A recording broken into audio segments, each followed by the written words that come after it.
GitHub CEO Thomas Dohmke predicts that about 80% of the code written within Copilot sessions will be written by AI as is. Let that sink in for a minute. If AI is writing 80% of the code, can we still call you a developer, or are you bent to just become a code editor? So my name is Sam, and today let's break this down. The hype, the facts, and what it really means for you as a developer. So first off, let's understand what it means if a developer is taking 80% of the code and uses it as is without making any modifications into the final product. I mean, think of it this way. Imagine that you had to write a book and AI would literally write 80% of it. Would you still be considered an author, a co-author, or maybe an editor-in-chief?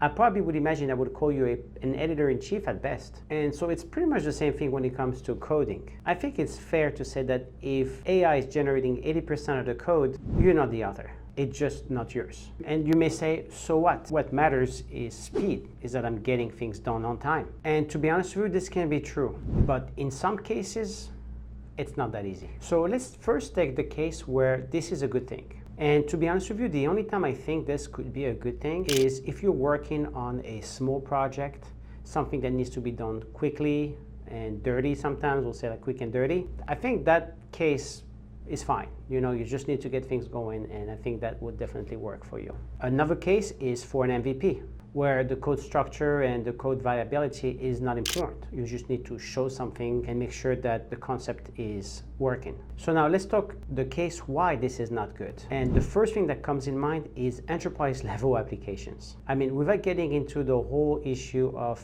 intellectual property and security, there's a huge risk to a large company if the code generated is from AI. The truth is, AI code is usually short-term and doesn't really go deep into the entire complexity of the project. So if you just copied and pasted code directly from the AI generator, definitely you will have problems long-term for the growth of the application. Another case where I think it's really bad to just use AI as is in the case if you are a junior, entry-level, or student-level developer. Because while an experienced developer will understand the code generated, make modifications, and review it prior to just put into his own code, a junior developer just will not know, will not understand. And not only this, this is the time for a junior developer, an entry developer, a student developer to understand and trying to figure out how to get things done.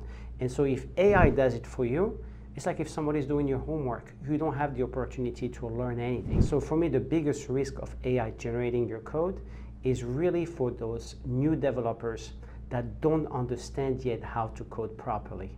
And without having to go through those pains of researching, reading the documentation, doing some research, trial and errors, there is no way to get that experience just using AI directly. So to be honest, I actually do use AI generate code myself in my code, but I review 100% of what's being generated before I just paste it into my code. I definitely make sure that I understand the logic, because many times the logic is not exactly what I want it to be. It does the work, but there's usually something in it that doesn't make any sense, that's made up, or that doesn't really fit the criteria.